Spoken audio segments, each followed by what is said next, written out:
zelo zanimiv opis družbe, slovenske družbe iz 30. let, tako te notranje dinamike znotraj majhne vasi.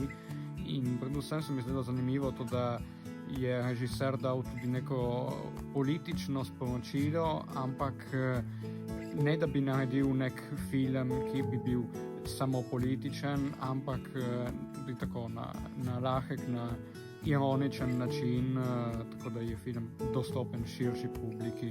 Kjer je bil kar prijeten,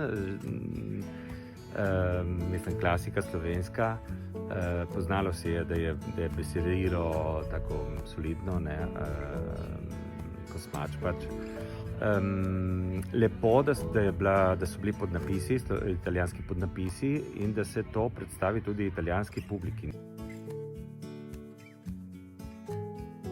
Današnji film je bil zelo všeč. Sicer sem pred leti prebrala že novelo, tako da v resnici je bilo zelo zanimivo se spomniti, kaj se je v noveli dogajalo in jo tudi videti na platnu.